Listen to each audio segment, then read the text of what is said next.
I'm glad that you have this beautiful backdrop of green tree and blue sky to look at in case I become either too dull or too depressing. I really am pleased to be here. Both Norman and Jed's work has meant a lot to me over the years, and this new project is one that I find extraordinarily exciting, so I was very grateful when they invited me. Let me begin with two caveats before I dig in. The first is to say I will do my very best to think and talk constructively about the world we live in and the options we have and where we're going. I do that acknowledging a certain trepidation at the moment at which we find ourselves in this country. I don't remember a moment like it, and I'm less certain than I have been in the past that good thinking about the future matters in the way that it should. We're at a strange and I think dangerous moment, and I think it's important for us just to acknowledge that there's something extraordinary underway, and that imposes new obligations and burdens on all of us. The second thing, the second caveat, is just to acknowledge too that we meet at a moment of great sadness and pain on this planet. There are 3.5 million of our fellow countrymen in Puerto Rico right now somehow trying to figure out how to make it through to the next day and the day after that and the day after that. And I hope that if nothing else, y'all will go home tonight and just figure out some small way to help in that effort going forward. It overshadows, exemplifies some of what we need to talk about. So, that said, let me dig in. Norman has told me to take 20 minutes, knowing that that's impossible. He added, you could go to 30. And I might even test that, so I will try not to, and you give me the high sign when I've gone on too long, okay? The Anthropocene is an interesting topic and one that's been on my mind for a very long time. I did write the first book about climate change. It came out in 1989, so a long time ago, before many of you were born. The book was called The End of Nature. It was in part, it was a strange hybrid of a book. Half of it is early reporting on what now we call climate change or global warming, what then we still called the greenhouse effect. Because it was the first reporting, I had to lay out what we knew about it. In those days, the number of reports and studies would have maybe covered the top of that piano. Now they would fill this room top to bottom 8 times over. Sadly, the basic thrust and import has barely changed. The science remains the same. The second half of that book, intermixed through it, was kind of amateur philosophy or lay theology or something, because I'm not a specialist in any of these things, but it was an attempt to come to grips with what seemed to me the important news from all of this. Not just about the practical dangers that we faced, but also about the fact that for the first time, there was no place on earth that was separate from our influence, no place you could go and be away from the works of man. Thoreau had said once, I believe, that he could walk half an hour from his home in Concord and come to a place where no man stands from one year's end to another, and there, consequently, politics are not, for politics are but the cigar smoke of a man. There's no place like that on this planet now. No place where our habits and our economies are not, our attitudes are not reflected in every cubic meter of air. And that was the point of that book. And that idea, that book, which fortunately for me was widely read, it came out, I think, in 24 languages around the world, and those ideas, others were having I think some of the same thoughts. About 10 years later, those ideas began to be reified by scientists under this banner of the Anthropocene, under the idea that we now lived in a world where the dominant physical force was human beings. Here's how I would sum up this question. For a very long time, humans were a small part of a big world, and then somewhere in the 20th century, that shifted and shifted very, very rapidly, so rapidly that we have not begun to catch up in any way, practically, philosophically, theologically, psychologically, with the new reality. It, in some ways, came at us all at once. The first moment that we understood this was probably the moment that Oppenheimer stood watching the first bomb at Alamogordo. And of course, he quoted from the Gita as he watched that mushroom cloud go up. He said, from the Hindu scripture, he said, "We are become as gods, destroyers of worlds."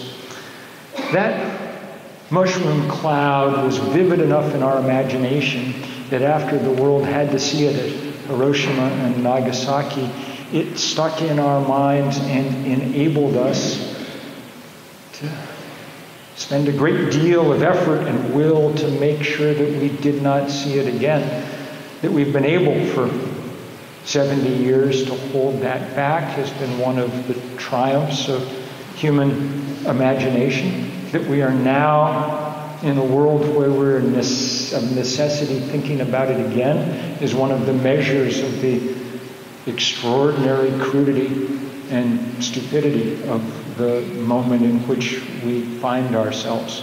The idea that we now taunt people from the podium of the United Nations is something that would have been unthinkable to a generation that had more firmly fixed in their heads precisely the scale of the trouble that we're dealing with. But we have managed to summon that imagination. It was harder for us to figure out that the explosion of 1 billion pistons inside 1 billion cylinders every moment of every day could produce the same kind of damage. That the cloud of carbon we had unleashed on the planet might do the same thing. But that's precisely what has happened. Since we're in church, and since I'm sometimes Sunday school teacher, and since all Sunday school teachers are stuck down in the basement and suffer from a kind of pulpit envy, maybe you'll forgive me if I turn theological for just a moment and to say, for me, the place where we find ourselves is probably best expressed, best understood by turning to the book of Job in the Hebrew Bible. I'm sure most of you are well aware of the story, but for any who aren't, just a reminder, Job was a good man who found himself cursed inexplicably by God. Soon his family had died, his flocks had died. He was living on a dung heap at the edge of town, covered with oozing sores. His friends came to explain to him why this was happening. It took them a long time, about 35 chapters to do so.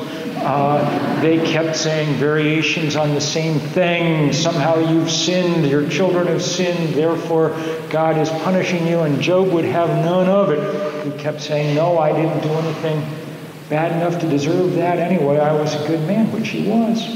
And he demanded over and over and over again that God come and explain himself. And in the department of Be Careful What You Wish For, God eventually did, and appeared out of a whirlwind, a tornado, and delivered what I think. There are far better theologians than me in this room, but I believe delivered what is the longest soliloquy that God delivers any place in the Old Testament or the New.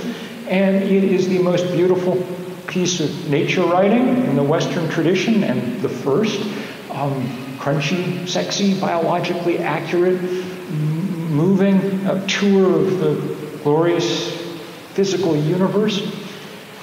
But it's also a very sarcastic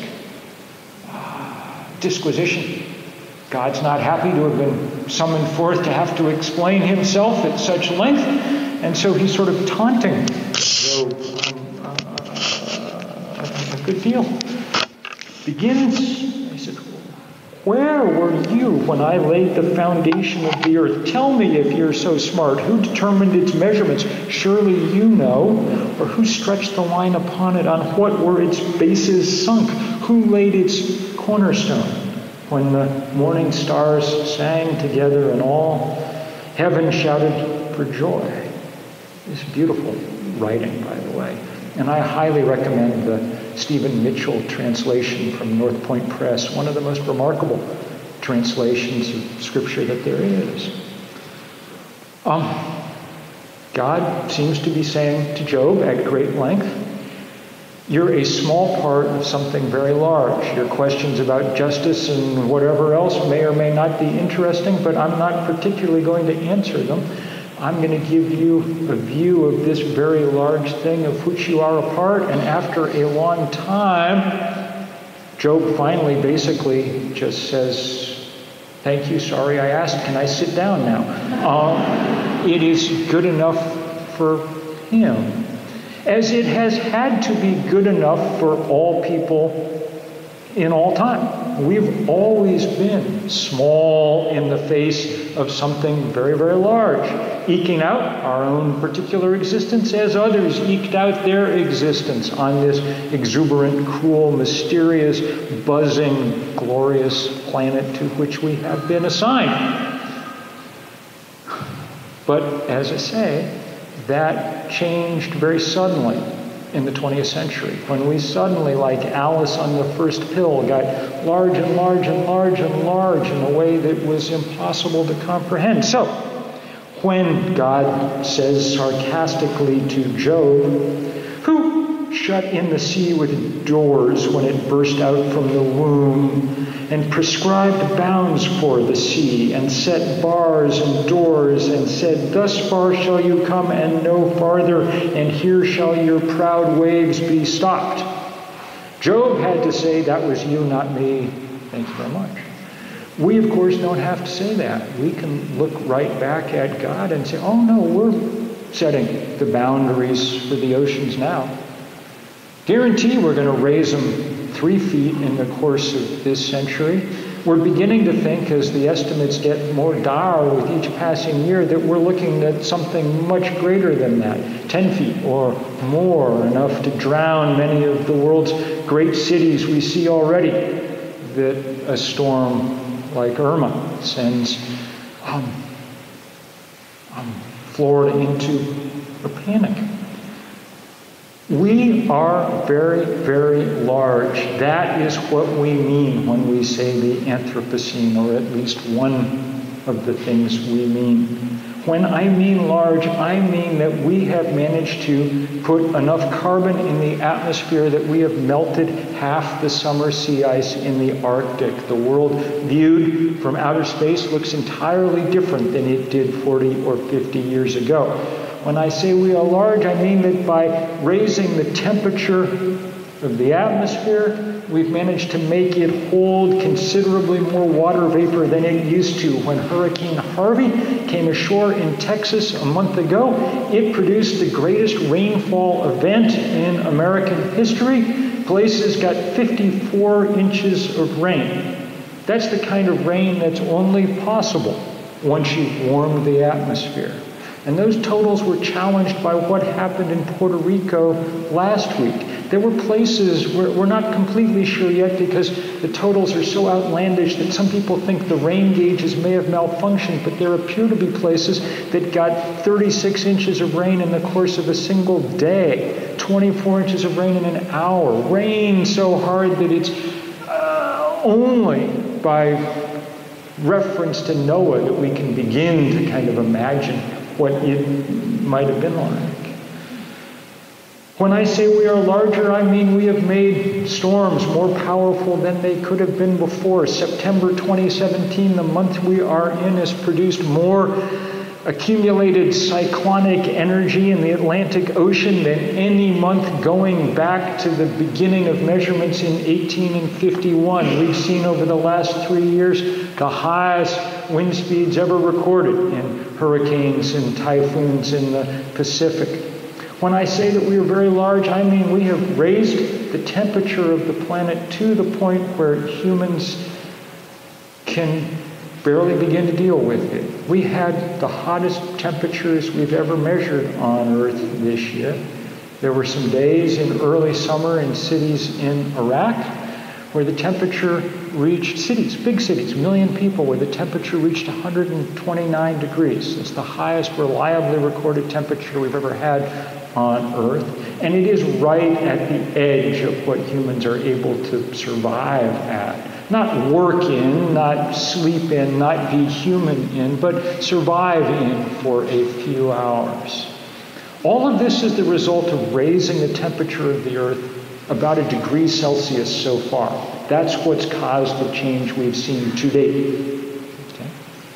We are on a path at the moment, even if we lived up to all the promises that people made in the Paris Climate Accords, which our country, biggest historical carbon emitter on the Earth, has decided shamefully that we will not do. But even if we had lived up to all of those agreements, the temperature of the planet would still go up about 3.5 degrees Celsius from its current 1 degree. That is, we are on a path, if not exactly to hell, then to someplace with a very similar temperature. A place where it will be remarkably difficult to maintain anything like the civilizations that we are accustomed to. Okay? This is by far the biggest thing that human beings have ever done. By far, by far, by far.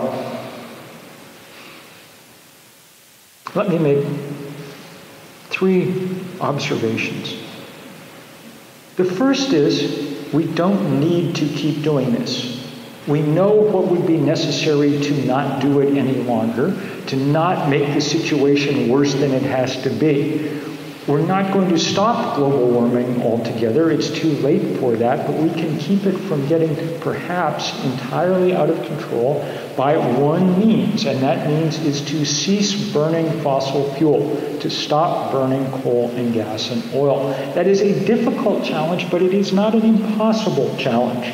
Over the last 10 years, the engineers have done their job with a vengeance. The price of a solar panel or power from a windmill has plummeted to the point where around much of the world, even if you don't do any accounting for all the damage that we're doing with climate change, it's already the cheapest way in which to generate power. It is the only sensible thing for us to be doing, and we could be doing this. We know it because there are a few places around the world that have tried. The usual suspects. Denmark generated half its power from wind last year. Okay? Either that means that the crafty Danes have figured out a way to steal the world's wind supply for their own, or it means that they have taken the same wind that washes across the Carolinas and put it to good use, just as one could do here. Second observation. The reason that we have not done with anything approaching the speed that we need to make these changes, the reason we have not embraced these new technologies is, I think, fairly simple.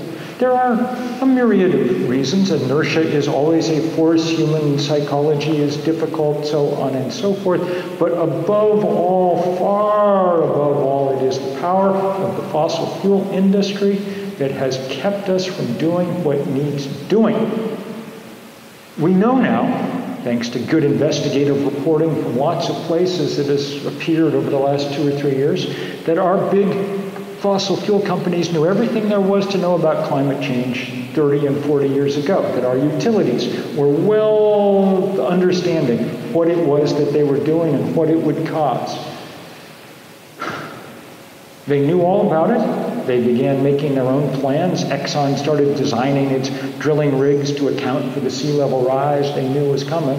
But they didn't tell any of us. Instead, they spent hundreds of millions of dollars on the opposite task of spreading disinformation and deceit and denial and locking us for a quarter century in an utterly sterile and stupid debate about whether climate change was real, a debate that their side knew from the beginning it was. If I sound resentful, it's because in certain ways it has been a great waste of a quarter century to have to keep fighting that fight when we should have been engaged in the difficult but doable work of taking care of this problem.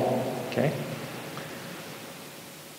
Third observation, and as you can tell, I'm very straightforward and simple-minded in my approach to all of these things.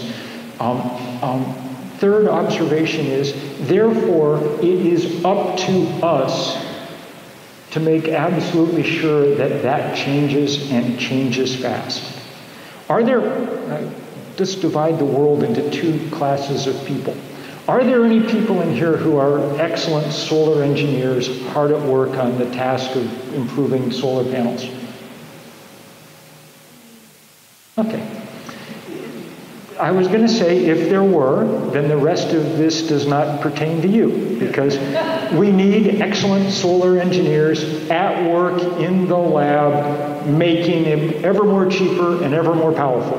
If you or your daughter or someone is engaged in that kind of work, then keep at it and do not be distracted. In fact, you are excused from the rest of this lecture. Go home. But for the rest of us, our job, and it is the most important job we've ever had, is to resist, to do the work of citizens, to change this political equation so that the fossil fuel industry side of this fight no longer wins, so that we win instead on behalf of the future and on behalf of people all over the world, especially the poorest and most vulnerable, who are feeling every day the effects of what we have done.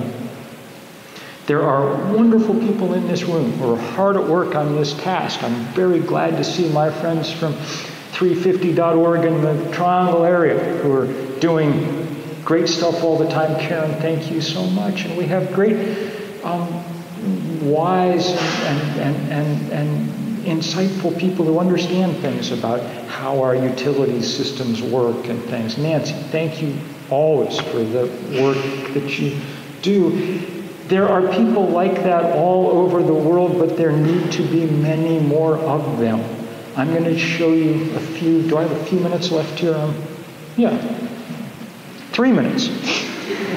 That's very few minutes. Far too few for the pictures I was going to show you, but maybe I'll show you just a couple to demonstrate, just so you can see what your brothers and sisters look like around the world as they engage in these fights. Because, as Norman said, we think we've engaged about 20,000 demonstrations around the world over the years.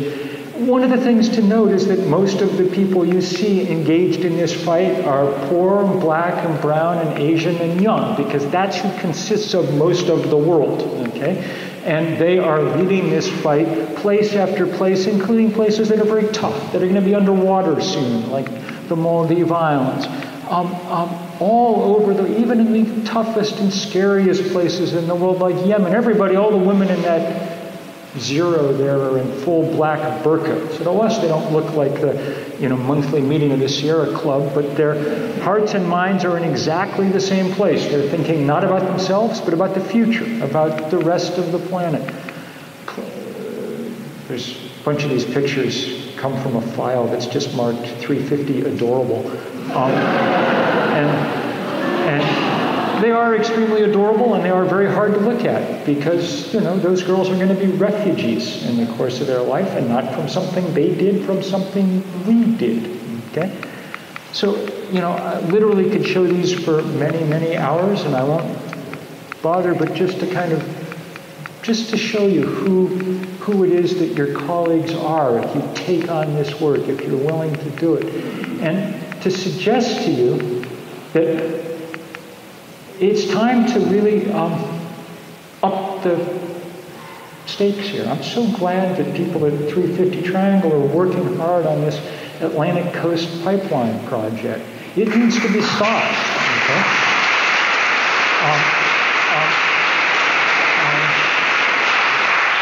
The vision of a pipeline that wants to cross the Appalachian Trail is a good clash of visions about what this world could mean, it seems to me.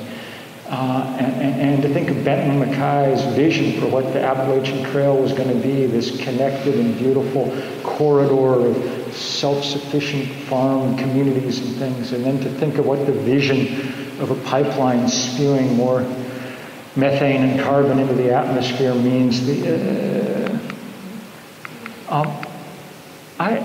I just want you to get a sense that this fight is powerfully underway all over the planet.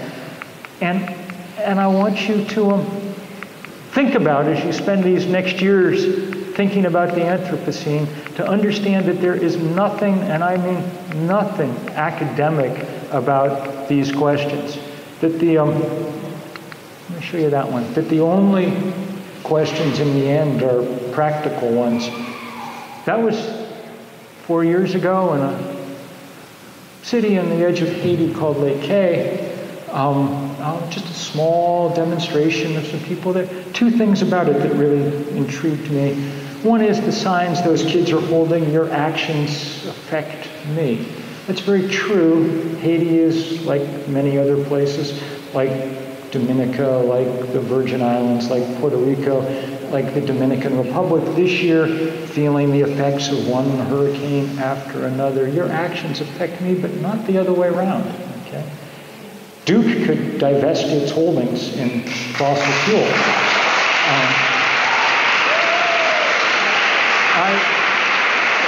I would wager that Duke's endowment's probably larger than the GDP of Haiti, certainly than the accumulated investment capital of Haiti. Okay? The other reason that picture strikes me is because last year during hurricane season, Hurricane Matthew that did great damage here in the Carolinas, but it did infinitely more damage in Haiti on the way up. Okay? That city, Lake K, was basically wiped off the map last year. I have no idea if those kids are still alive. 80% of the homes in Lake K were destroyed. Okay? That's what it means to live on the world in which we now live. And so what it means is that we are called upon over and over and over again to figure out powerfully how to resist, what resistance looks like, what it means. Actually, I'll stop with these pictures just because they're some of my favorites. The fossil fuel industry is very big. It's represented by giant ships and giant drilling rigs and all of that. It's the big and the powerful, and we are the small and the many. And our job is to be together enough to figure out how to make sure that that small and many carries this day. So I hope that all of you will figure out some way to go outside your comfort zone. The planet is outside its comfort zone, way outside. That's what it means that half the ice in the Arctic is gone. Our response has to be likewise. You can tell from me that I'm outside my comfort zone just being here. I'm not an orator or an activist by training. I'm a writer. Writers are people who like to sit in their rooms and type. Okay? But I am here, and so many people have stood up. We were talking earlier about Thoreau, and we were talking with students today, and I was remembering, we were talking about civil disobedience and Thoreau's night in jail. And I was remembering something that I've thought about a number of times when I've been in jail over the course of the last decade, and it was the moment when Ralph Waldo Emerson, somewhat of an academic, came to bail Thoreau out of jail, and he said, "Henry, what are you doing in there?" And Thoreau looked up at Emerson and said, "Ralph, what are you doing out there?" That may be the question for our moment. Thank you all very, very much. You've written and said in other places that about 10 years ago, you made a turn from writing, reflecting, arguing in public about our relation to the living world, a turn to politics, because you had realized, in your words, that we weren't involved in an argument about the future, we were involved in a fight. And that it was a fight in which money and power were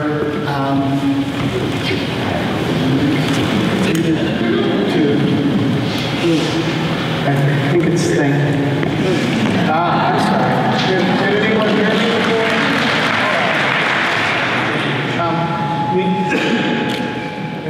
In which money and power would be engaged by conscience. And I guess I'd love to hear you talk more about the conscience part, about the kind of world that we might be trying to make as we try to save the one that we start from. Because it's true that now we're making it, right? Whatever world we save, if we do, is not going to be the same one we started with. And every great fight of conscience against power has always, on the one hand, tried to avert a moral, humanitarian, and practical emergency, and on the other hand said, here's a new way to be people in the world. And if we get through this, it's going to change us on those levels too. I wonder some of your thoughts about what that That's a very good question, Jed. The most basic part of the fight we're engaged in is a conservative fight for survival. Okay? If we don't do the things that we need to do soon, then most other questions will be moot. And we very much have to do this, and we have to do it very quickly, especially for people living on the edges the most. There's an almost perfect correlation between how much of climate change you cause, almost perfect inverse correlation between how much you cost and how quickly you feel the effects and how badly you're in danger. That said, I think that there are actually quite remarkable possibilities going forward. And I think to that end, let me just talk about the solar panel for a minute. Okay? In some ways, it's a completely miraculous technology. I mean, here's like a plate of glass that you hold up to the sun, and it produces power. There's something absolutely J.K. Rowling about the whole thing, if you think about it in a certain way, you know? And so, if we figure out how to deploy them all over the world in time to arrest, at least in part, the climate crisis that we're in, then we'll have taken one large step, I think, towards building the kind of world we badly need. It won't be perfect, and there'll be, still rich people from, unequal shares of power. Some of them will have gotten rich putting up solar panels and things. But it will be nothing like the world in which we inhabit now, where one of, if probably not the most sure route to the acquisition of huge quantities of unchecked and undemocratic power has been to gain control of the relatively scarce, scattered and scarce deposits of coal and gas and oil on this planet. Think about the outsized influence that people like the Koch brothers have on one's life. This is not because they've come up with some more interesting way of thinking about the world. It's because they control the oil and gas pipelines in this country, and they take the bounty that provides them, and they use it to purchase congressmen. Okay? That's pretty much how it works. Or public utility commissions, or whatever it is. Think about the outsized influence that the monarchy of Saudi Arabia exercises on geopolitics in this planet. It's not because they have some interesting theory of the world that they've come up with, it's because they sit on top of marginal supplies of oil and hence huge amounts of money. The sun isn't like that. Yes, you can make some money putting up solar panels, but the beauty of the system is, once it's up, the sun comes for free, okay? Which, as we said earlier today, is precisely the reason that Exxon or Duke Energy or anybody else hates it. What a terrible plan, it comes for free. In that world, things are inherently somewhat more scattered, dispersed, decentralized, localized. I'm pretty convinced that that's the direction we need to be going in a lot of other ways. I've written a lot about local food over the years. I think that that's an important direction to be going in. I actually have unbelievably enough, fairly comic novel coming out in a few weeks about my state of Vermont seceding from the Union. And I think that there's a good argument to be made that just in political terms, our country has become too large to be successfully govern itself in the ways that we're used to, so on and so forth. But I think that there's no place where there's more leverage for that energy. And so I think the possibilities of that producing strong local communities that can do interesting things are very real and very powerful. So Bill, I'm sensing some technophilia here, where if we simply put up a lot of solar panels, the problems will be solved. And you and I are both fans of Wendell Berry, and Wendell will be the first to say this is not a crisis in technology that we're talking about, but it's a crisis in culture and a crisis in character. And so I'd like for you to talk a little bit more about how do we need to think differently about what it is to be a human being? Because surely, if we just put up solar panels and continue to have the dispositions, affections, or lack of affections that we now have, the problems are not going to go away, will they? Well, that's entirely true. But let's think about how change happens, in a sense.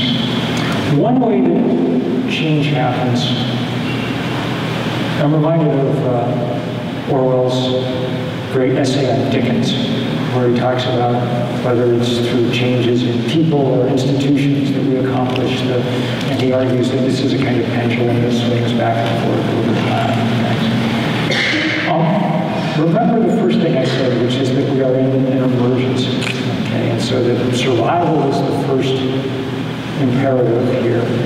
And that requires that we put up a lot of solar panels, if for no other reason than that, if for no other reason than to give the next generation some fighting chance to figure out, to continue this process long enough that others can figure things out.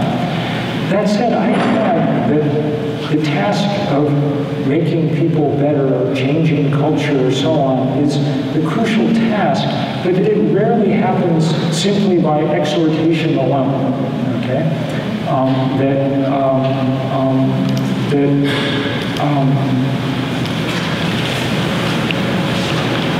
That were that the case, for instance, a uniquely Christian nation might not behave in some of the ways that this one does. Okay. I think that change often comes through some kind of mix of changes in condition and circumstance. So when we learned how to burn coal in the early 1700s, that produced a very large change in who we were, how we behaved, how we understood ourselves, how we lived. Okay? Suddenly we each had 100 slaves on whom to do our bidding, and you literally changed everything, including our ideologies. I think it's no accident that Adam Smith wrote The Wealth of Nations after James Watt invented the steam engine and not the other way around. Okay.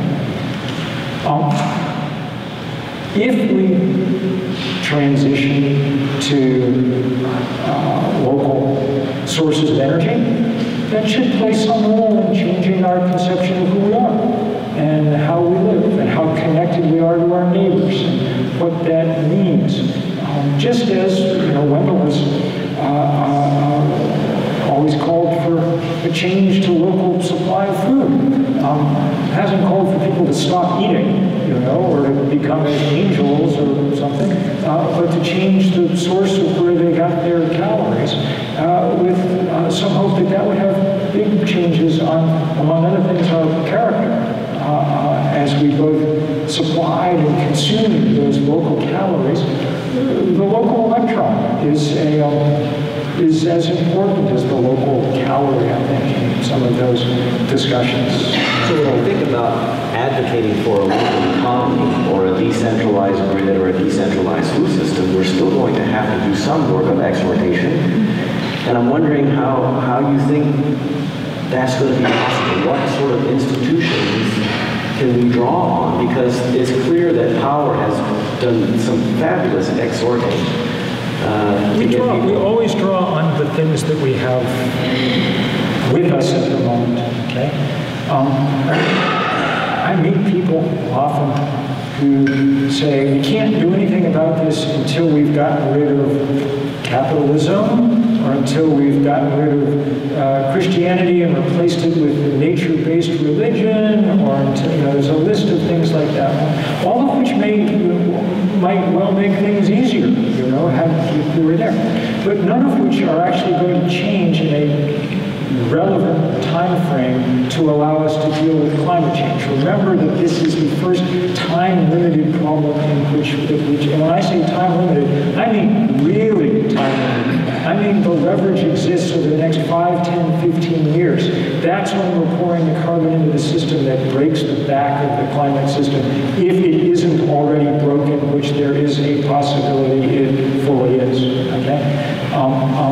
And so we work with what we've got. That means that we have to figure out how to push our market system extraordinarily hard, how to make sure that we regulate and rein in the excesses and discuss and reshape to the best we can. And I think localization is probably the most subversive way to do that. Much of the capitalist system that we have. It means that we have to work extraordinarily hard with the democratic political system that we have and make it work. Some of that means, in our context, getting money out of politics, but we can't wait until we have a Supreme Court that's overturned Citizens United in order to do what we have to do, because that may not happen in 5 years or 10 years.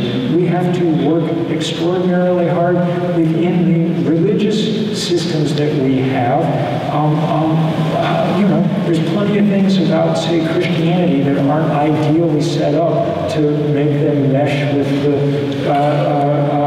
ecological needs of the time. Len White wrote the very famous essay in the 60s about how much of the fault for where we were could be laid at the roots of the Judeo-Christian tradition. Whether or not that's true, it turns out that happily there are enough powerful seeds to work with inside the scriptures to allow us to do what needs to be done. The question, I think, is mostly about the doing, about getting out there and getting to work, especially in our work as citizens.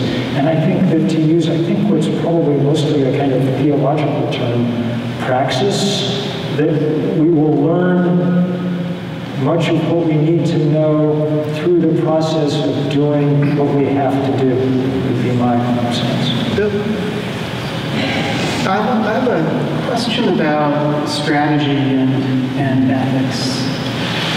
If we thought there might be reason to doubt that the economy as it's now constituted and the relation to politics that it's established is not compatible with the change we need. Should we say that up front, name those stakes in the way that the abolitionists, for example, said, we're drawing the line here. If it breaks the union, it breaks the union, but we need to say what the stakes are? Sure. And people need to figure out where where those leverage points are, what the points are that absolutely have to change. I think the one that's most important that has to change is what I said before, the power of the fossil fuel industry. I think that's the thing that's caused the biggest part of the difficulty in which we find ourselves, and I think we have to be absolutely dead serious about breaking that power. So, for instance, 3 years ago, when the LA Times and others started doing these series of amazing reports about what Exxon had known about climate change back in the 70s and 80s. Things that just blew me away. I mean, there's never been a corporate crime larger than covering up. I mean, you know, Phil Morris et al. I guess one shouldn't speak too ill of the tobacco industry and these, but they give them run for their money. But the tobacco industry was killing people one person at a time. The fossil fuel industry is taking us out one planet at a time. And I was right about it. I was most worried that this would just kind of pass by because there's a million stories every day, a million things that happen. I wanted to figure out how to try and make sure that some focus remained. I couldn't really think what to do, you know. Like, all I could think of to do was go and take a sign, go to the Exxon station in Burlington, which is our main city in Burlington, 50,000 people, so not by your standards much of a city, but by our standards, a big city. And I just took a little sign and it said, this station closed because Exxon lied, and just sat there in front of the gas pump for an hour until I got arrested. And I called the just enough reporters beforehand, just a couple of the local reporters that I knew they covered. And indeed, in its way, along with many other things, it was hopeful. I had a friend say to me that from Silicon Valley say that it had been for an hour that afternoon the top trending picture on Facebook until it was replaced by a video of a corgi barking at a picture pumpkin.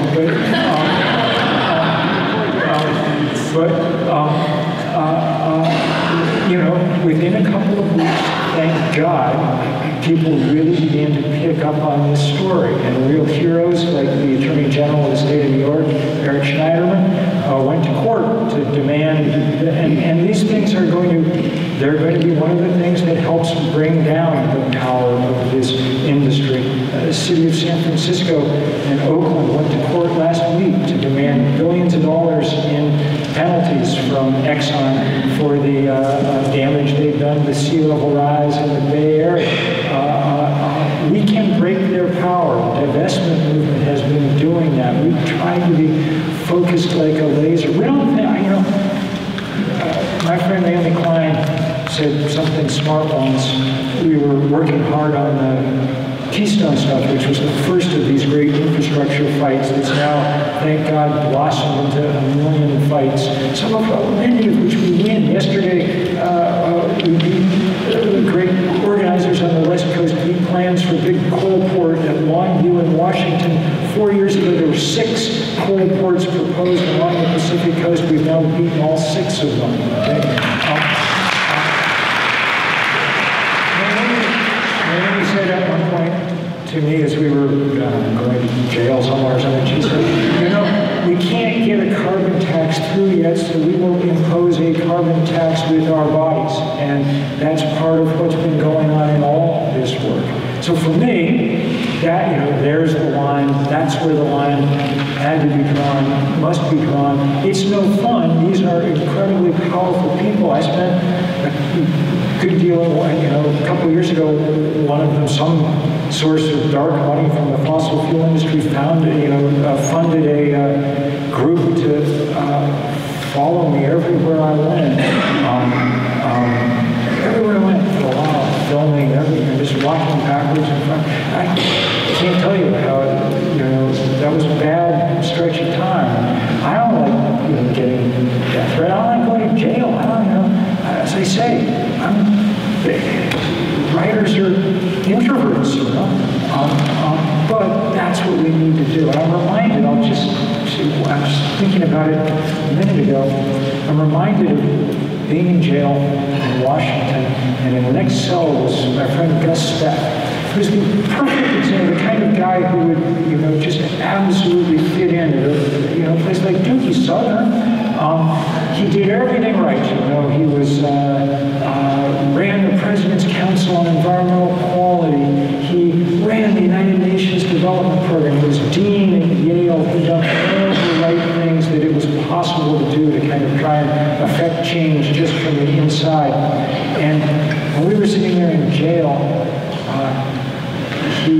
said at one point, you know, he said, we were in D.C., he said, I've held a lot of important positions in this town, but none of them seem as important as the one I'm in right now, you know, which stuck with me after he said it. I'm not saying everybody has to go to jail. Some of you might, and I would add, just on the topic of jail, I wrote a letter that asked people to come get arrested at the start of the Keystone Fight, which at the time became the biggest civil disobedience action in about 30 years in this country. And it was a hard letter to write. You don't want to ask people to go to jail. But one of the things I said in particular, and since we're in college, I'll repeat it, was that I didn't think that young people should have to be the cannon fodder for this particular fight. They're doing most of the leading around the world, young people are. You know, they're all the people who founded 350 and do most of the work in most places. But if you're 22, it's possible that having an arrest record is not the best thing for your resume, you know? I see a few other people of my vintage in this room. One of the unmixed blessings of growing older is, past a certain point, what the hell are they going to do to you?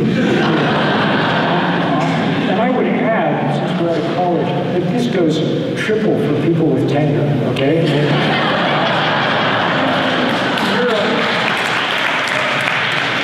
You're the most bulletproof people on earth, you know, so suck it up would be my advice. So the message is that climate won't rest in jail. Some of it. Yeah. Some part of it. Not the only thing by any means, but there's no question that we are called to extraordinary action. It's not the hardest thing people have ever had to do. Going to jail is not the end of the world. The end of the world is the end of the world. Okay?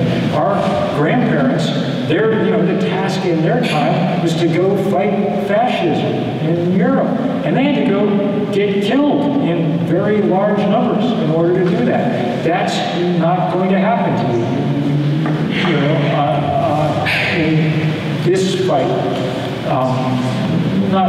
There are plenty of environmentalists who get killed around the world every year, but they're mostly in poor countries, and they're mostly people who are standing directly up to extractive industries.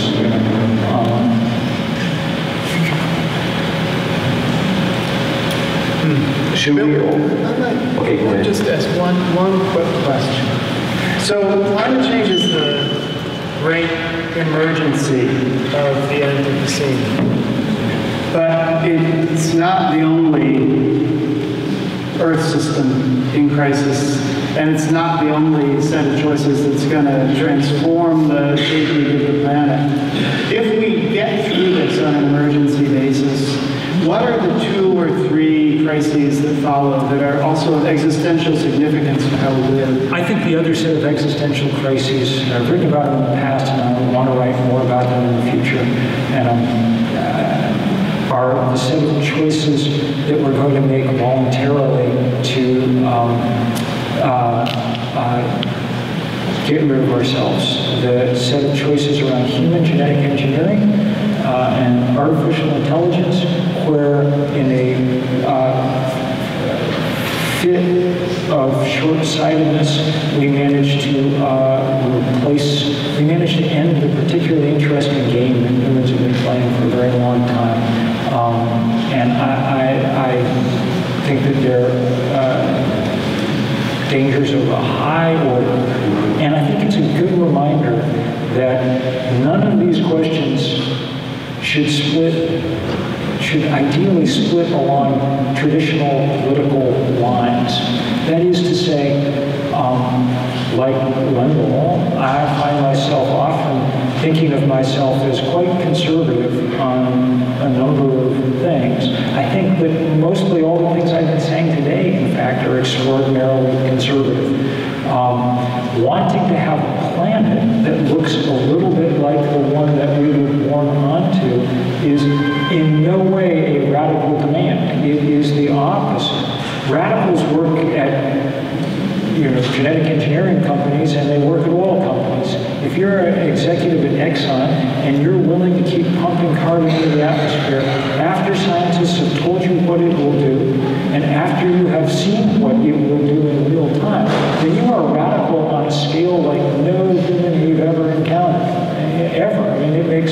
Abby Hoffmanners, look like just play acting. This is seriously radical stuff, and there are other seriously radical designs like those in the way.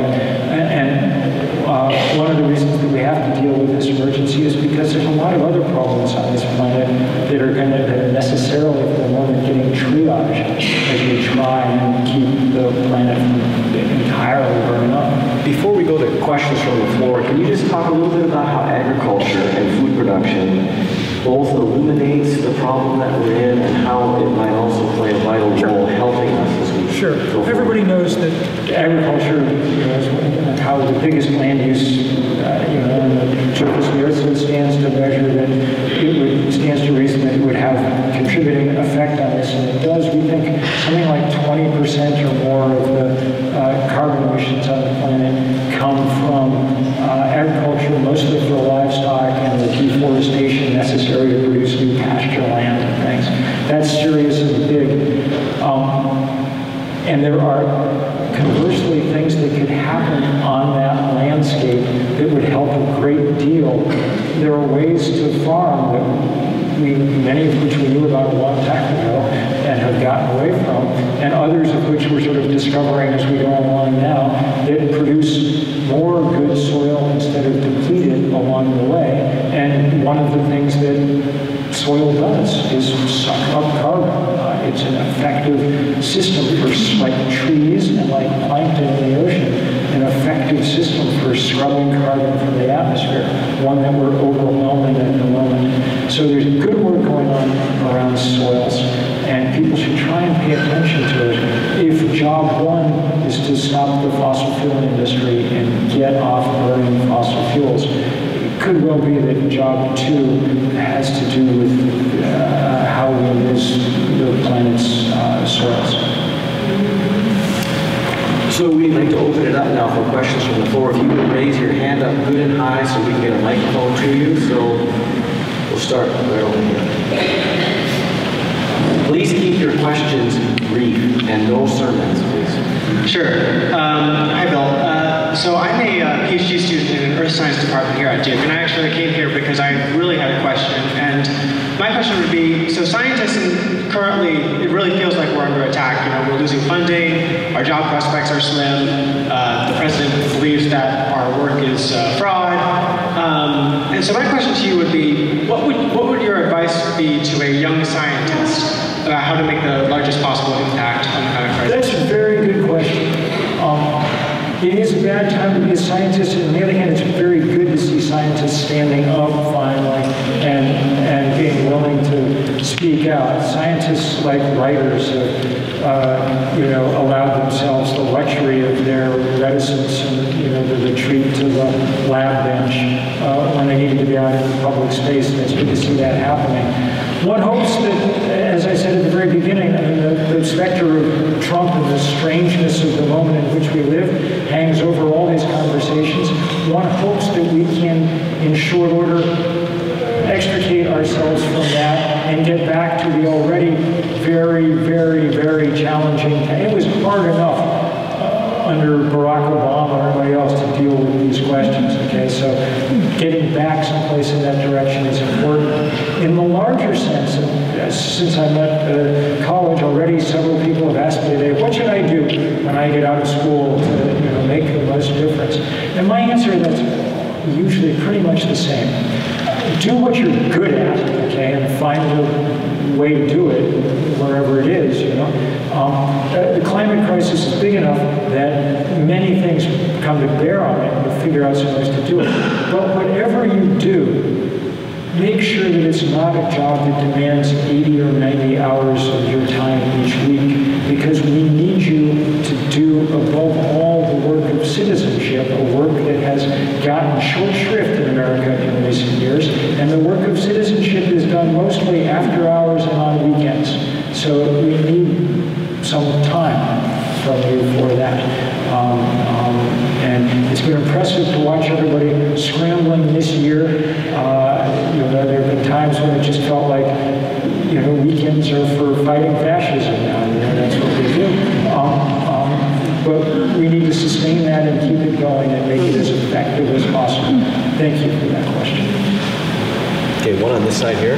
Hello. Yes, I just wondered, this is a pretty sympathetic audience, but have you ever dealt with hostile, with hostile audiences that had questions that were very hard for you to deal with? Or how would you deal with audiences? Well, of course I deal with hostile audiences often, but I don't find that any, horrible problem. One just tells the truth. And there are people who can hear the truth and change their minds, and those are people who have been, laboring under misinformation and are willing to hear it. And there are people who can't, because they're burdened by ideology, usually. If you spent the last 20 years marinating in Rush Limbaugh, then nothing I say to you in the course of an hour is going to, enlighten you about this, and that's okay. We've got plenty of people who understand what's going on. The polling data shows 60–70% of Americans have a good, strong sense of what's happening. Our job is to activate some measurable percentage of those and make them really participate in things like the work that 350 Triangle is doing, It doesn't take 50% of people. There's been a lot of academic work in the last few years about social movements. One of the things that seems to be an almost iron law is that if you can get 3.5% of the population of any given polity engaged on one side in a fight, that's enough to win. I mean, Nancy works all the time with public utility commissions. How many people go to public utility commission meetings? No people go to public utility meetings. If 20 people show up, your odds of winning are astonishing. I'm amazed how often when we fight, we win. Okay? That means we should fight much more often than we do. So don't be disheartened by the fact that someone doesn't agree, and it's not worth, ruining Thanksgiving dinner trying to, yell at your brother-in-law about whatever. It's just like, at a certain point, I say to people, I hope you're right. And if they persist, I say, you may not believe in climate change, but climate change believes in you. That's what can you do?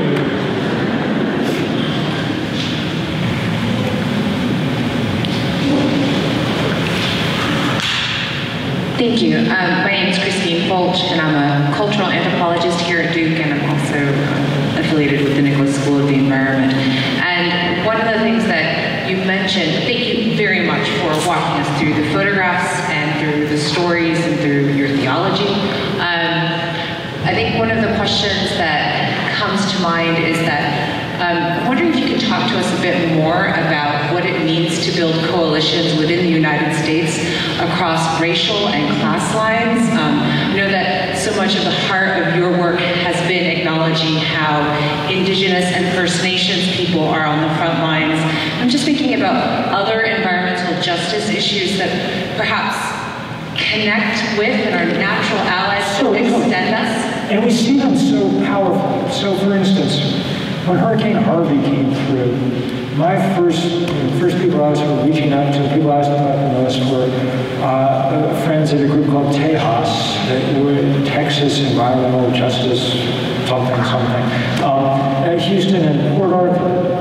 We got to know them because Port Arthur was where the Keystone Pipeline has its terminus, okay?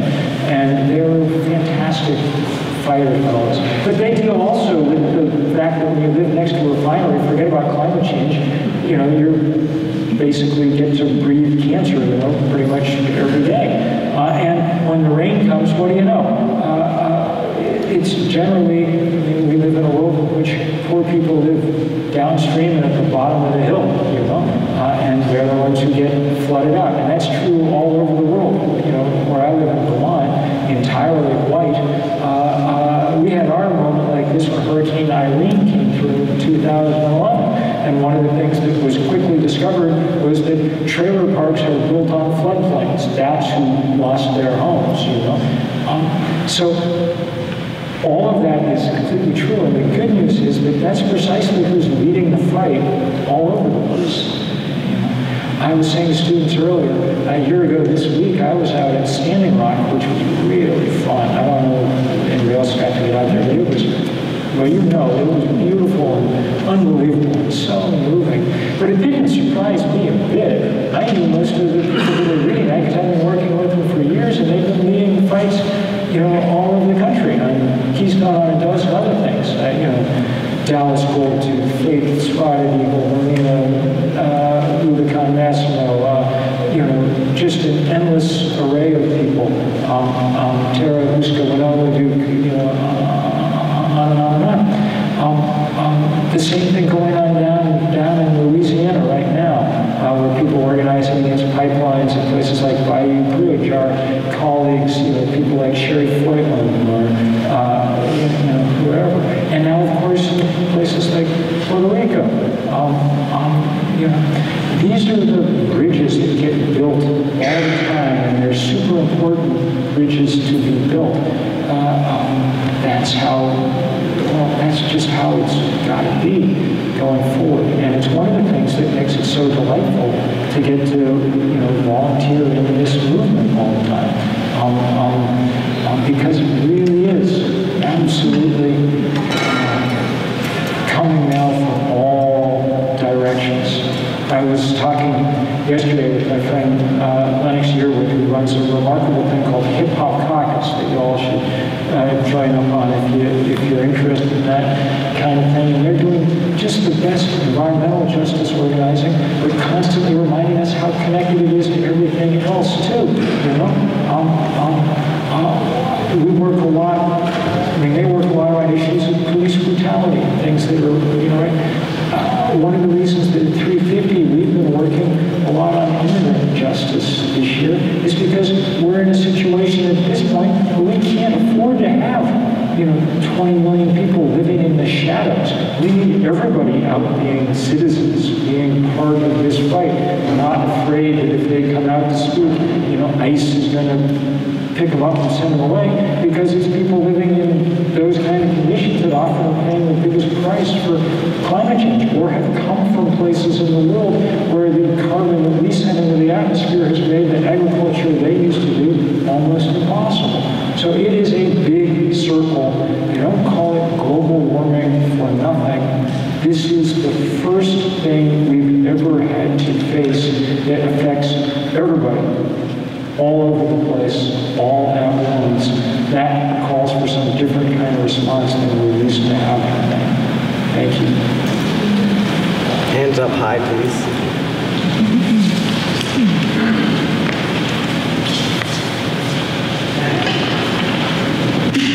Yes, thank you. I wanted to follow up on your comment that if job one is stopping the fossil fuel industry, job two has to do with agriculture.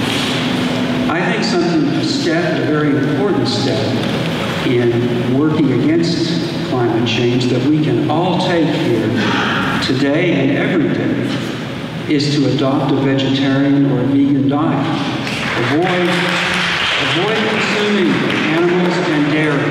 And I'm interested in your thoughts about that. Yeah, I mean, I think it's a perfectly useful tactic to be taking, and I've been eating lower on the food chain for years now, and I'm happy to do it, and so on.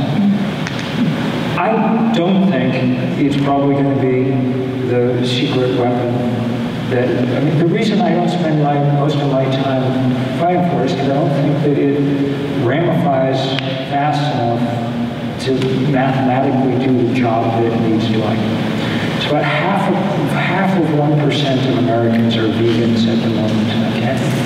And my guess is that if we ran a really powerfully effective campaign over the next 4 or 5 years, if we really did everything we could, we might get that number up to 4 or 5%. Which would be good, but the 4 or 5% reduction in methane and carbon emissions that would come, whatever percentage of each person's, that would come from that, isn't actually going to make a decisive difference in what happens going forward.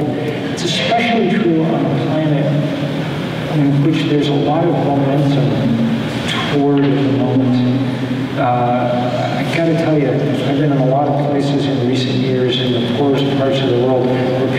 just discovering eating meat, and boy, do they like it. And it's going to be very difficult to make that the ground on which we make the main swing. That's why, as an organizer, I think the most important thing is around these questions of fossil fuel. Because there, if you could get that 4 or 5% of people deeply engaged, that would be enough to change the ground rules under which we operate, okay? To change how we fuel our lives. Among other things, if we could get a price on carbon at some point, I think that one of the first industries that would change would be industrial agriculture. And that's because it's entirely dependent on cheap oil as its feedstock, as it were. And so my guess is that's a more vulnerable place. That said, everybody should look, I didn't know the first thing about organizing when I started, and if people get going some great campaign that actually is going to get a significant number of people changing their diet in a significant period, I'll do what I can to help, and I hope other people will too. Thanks,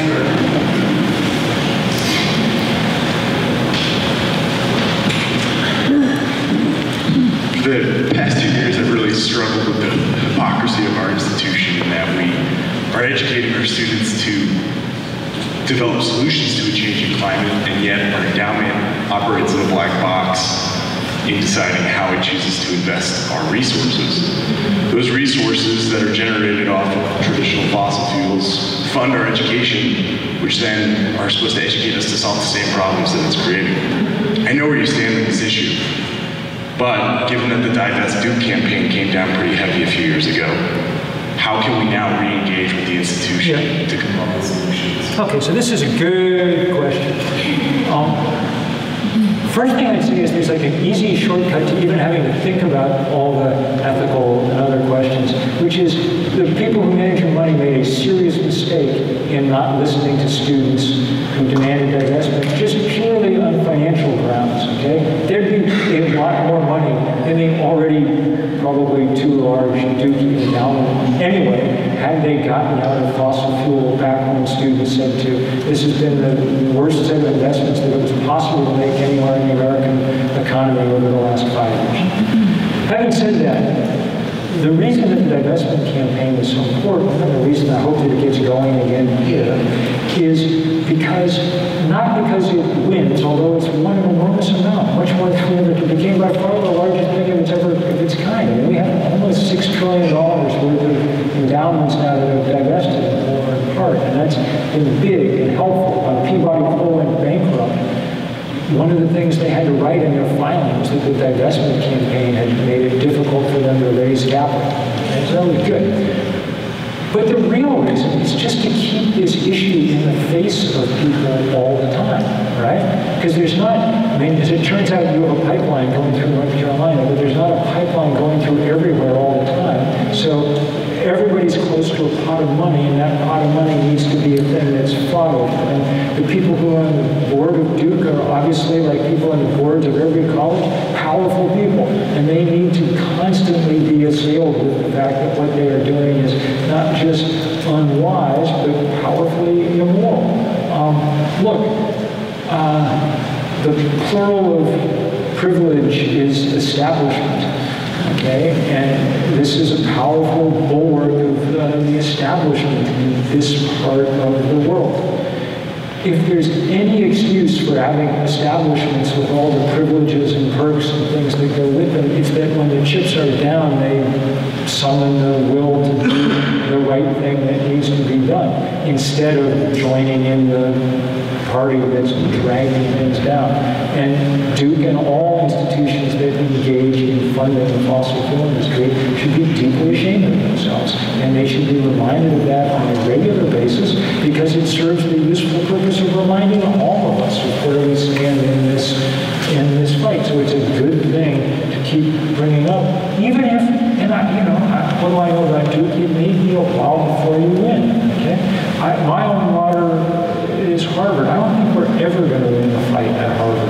I think it's too deeply enmeshed in Wall Street ever to do it, but I'm glad that we keep doing it. Instead of going to a reunion last year, I spent the night sleeping in a sleeping bag in the shrubbery outside the president's office, with a bunch of undergraduates. Well worth doing and happy to do it again. When the time comes, I recommend just the same sort of thing here.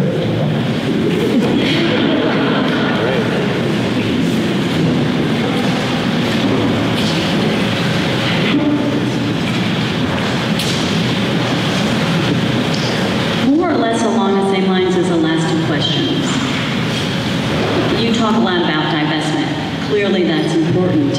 I have talked to an environmentalist that said the consumption was at least as big a problem. And for myself, every time I use a straw, I feel like I'm investing in fossil fuels. Do you agree that consumption is a big part of the problem? So this is we're sort of at the end of our time. Yes? Yeah, that's what we. This is a very good question on which to end.